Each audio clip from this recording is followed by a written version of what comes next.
I'm the head of this household. My decisions are final. If you refuse to follow my rules, divorce is the only option. Even though my husband was having an affair, he still tried to exert control over me. Why should I continue to follow his demands? If that's how he feels, then let's get a divorce. Transferred all our loans into his name, so he would understand the extent of my contribution to our life together. My name is Belle. At 36 years old, I work as a systems engineer. I've been married to Derek for 6 years. We met through work when my company subcontracted tasks to his firm. During my temporary assignment at his company, Derek was always kind and supportive. As we spent more time together outside of work, our relationship grew, leading to his proposal, which I gladly accepted. When I got married, I left my engineering job at the company. The role was incredibly demanding, both physically and mentally, and the pay wasn't great. I worried that continuing in such a stressful job would leave me with little time for my husband, which could strain our relationship. So I decided to transition to freelancing, which offered the flexibility to manage household responsibilities and spend more time with him. Initially, freelancing didn't bring in much income, but with my engineering background, I gradually attracted more clients and saw my earnings improve. I was pleasantly surprised by how quickly my income grew and felt grateful to my husband for supporting us during those early, lean months. I dedicated myself to managing the household, even though cooking wasn't my strong suit. I used recipe books to try new dishes every day, hoping to bring a smile to my husband's face. Thanks for taking care of the cooking and cleaning. It really makes a difference. My husband's praise for my housework brought me joy. In the early days of our marriage, we respected each other and enjoyed a happy life together.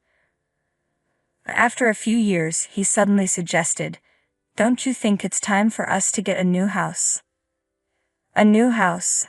I was taken aback. This wasn't like him, as he rarely saved money. Shouldn't we save up a bit more first? What are you talking about? I've been earning a good income, haven't I? Yes, but haven't we avoided any financial issues since we got married? I'm able to manage thanks to my income. I thought but couldn't bring myself to say it to my husband.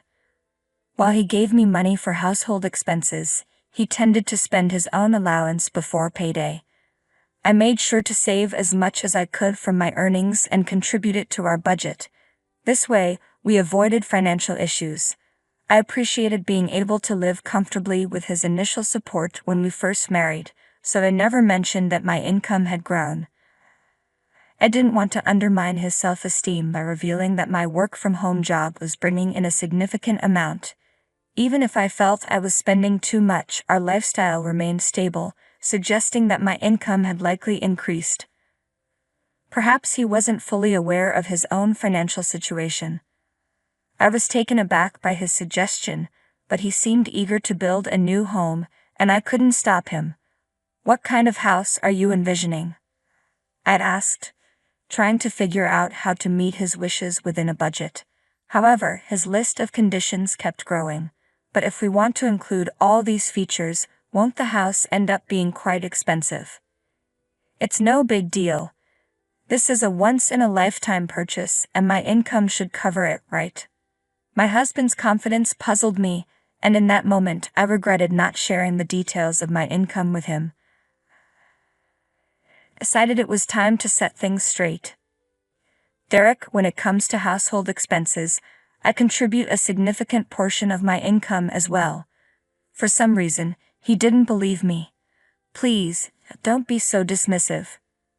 "I'm not lying, but I'd prefer if we bought a more affordable house," I explained. However, he dismissed my concerns and ended up using his salary to take out a loan for a house that stretched our finances. Initially, I thought we were managing our money well, but over the years, his spending habits became increasingly extravagant. He started splurging on designer clothes, watches, and frequent nights out with his colleagues. Despite working overtime to compensate, His reckless spending became hard to ignore. Eventually, he decided to build a new house, and despite the financial strain, he made it happen. Wow, this house is incredible. It really feels like a mark of success, doesn't it? My husband's excitement was understandable. The new house was indeed impressive, spacious, beautiful, and comfortable. My workroom had expanded, allowing me to fit a large desk and work more efficiently. The improved workspace had boosted my productivity, which I truly appreciated. However, the monthly mortgage payments were a constant source of stress. My husband didn't seem to grasp the full impact of our long-term loan. Though the house was in his name, his tendency to overspend meant his account was perpetually empty. Consequently, I had to transfer my income to cover the mortgage. Frustration was growing, and eventually, I decided it was time to have a serious conversation with him about it. "Don't you think you've been spending too much lately? We need to consider things like the mortgage for the house," I said, hoping to address our financial concerns. My husband frowned and responded defensively, "What are you talking about? We've been managing fine since we bought the house. If we were in trouble, it would be obvious. You're just fixating on minor details. And maybe if you managed your own money better, you wouldn't be so stressed." "That's not my issue." "Wait a minute. I'm always thinking about how to cut costs on daily expenses," he added, trying to deflect. "I'm using the money you give me along with my earnings to cover the mortgage and other expenses. So please stop talking to me like that. What's going on with you? Also, don't act like you're doing a lot when your contributions aren't substantial. The one who earns the most isn't necessarily the greatest. I'm the one managing our finances, so I'm the one making things work. Please keep your opinions to yourself." My husband's dismissive response left me stunned. He had been kind and considerate when we first married, but things had changed drastically. Our relationship had become strained. We barely spoke and sometimes didn't even greet each other. He was working more overtime than ever, often coming home late at night. I wondered if it was worth continuing our marriage in this state. We were merely cohabiting without meaningful communication. If things stayed this way, divorce might be the better option. However, I wanted to reconcile if possible. After much thought, I decided to take the first step and reach out to him.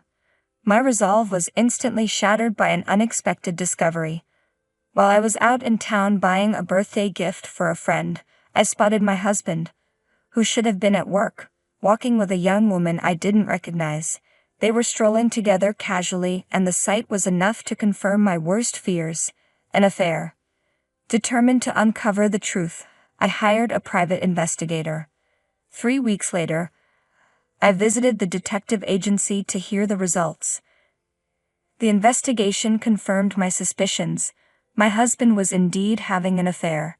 The woman was a colleague of his, and their relationship had been ongoing for about 2 years. I finally understood why my husband had been spending recklessly and coming home late due to overtime over the past 2 years. He was having an affair. The anger I felt towards him, especially after the verbal abuse he had directed at me, was overwhelming. It felt humiliating to have tried to protect his self-esteem and our marriage when he was the one betraying me. Determined to act, I set aside any remaining doubts and resolved to confront him. I hurried home, finding him lounging on the sofa, engrossed in a sports program. I positioned myself between him and the TV and spread out the evidence of his affair before him. "Explain this." He looked momentarily stunned at the photo evidence but quickly adopted a defiant attitude. "Oh, that's Meg. She's my new wife." "New wife?" I asked, bewildered. "Now that you know the truth, there's no reason to keep you around. Unfortunately, you're no longer needed." "What are you talking about?" "To be honest, I don't see a place for you in my life anymore. But Meg doesn't want to handle the household chores, so you can stay and take care of that for her." "What? Are you out of your mind?" "I would never agree to that." My husband's face flushed with anger. "I'm the breadwinner in this household, so my decisions are final. If you can't follow my orders, then we'll get a divorce. Despite his affair, he still tried to exert control over me. Why should I have to listen to him? Fine, let's get a divorce. Huh. First of all, you had an affair, so we can't continue our marriage. Let's just get a divorce. My husband was taken aback but eventually agreed. All right, but don't come to me later with any regrets. I want a divorce, but you'll need to help me transfer the names on the utility bills and the car loans we just took out. I quickly shifted all the loans into his name and finalized the divorce. He probably thought it was over, but for me, it was just the beginning. You should understand how much I supported your lifestyle. The day after the divorce was finalized, I was comfortably settled into my new apartment when I started receiving numerous calls from my ex-husband. Since he hadn't paid any compensation yet, I hadn't blocked his number. When I answered, he sounded flustered and insisted we meet. I reluctantly agreed to a cafe meeting, only to find that he brought his mistress along. Wow, you two look quite cozy together. What's going on? Why didn't you tell me about this? Every month, I'm seeing significant deductions for loans. And why are the food expenses, car loans, utilities, and everything else so high? What's the point of shifting all of this onto me? I divorced you and left the house, so it's only fair. I don't have any other motives. Shut up. This is fraud. I'm going to sue. My ex-husband and his mistress exchanged glances, their arms linked as they glared at me. They tried to blame me for everything, but I wasn't about to accept such absurd accusations. It's your fault for not understanding the situation correctly. I provided you with various documents, didn't I? Since the loan for the house was originally in your name, it's only fair that you cover those expenses. I've been transferring the necessary funds into your account. How could you manage such large payments with your limited income? As an ex-husband who clearly struggles with comprehension, I've explained this before. I work as a freelance engineer, and my annual income is currently around $200,000. Does that clarify things for you? My ex-husband was taken aback to learn that I was earning significantly more than he was. But his surprise was irrelevant at this point. What mattered now was that I had yet to claim my rightful compensation, and I intended to pursue it through a lawyer. Are you trying to extort money from us? I'm simply exercising my legal rights. I'll also be filing claims against your mistress. But as a result, I received compensation from both of them for the emotional distress they had caused me. The woman my ex-husband was involved with was devastated to find out he hadn't been using his own money to cover the loan. The next day, she vanished from his life. Their affair, like many others, ended when the financial support dried up.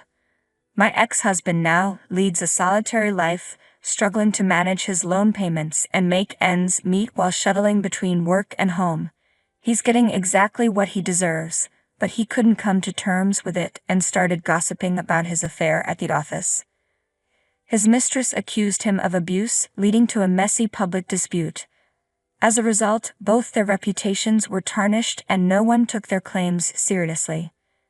His financial difficulties only deepened and his work performance suffered due to the stress of his mounting debts. Ultimately, he faced a demotion and a pay cut. It's a consequence of his own making, and honestly, he brought it on himself. Initially, moving into my new high-rise apartment made me nervous, but now I've settled in and am able to fully enjoy my life here.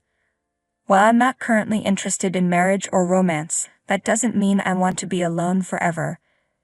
If I do meet someone in the future, I hope we can build a supportive and mutually fulfilling relationship, drawing on the lessons I've learned from my past experiences. For now, I'm focused on working hard and making the most of this time for myself.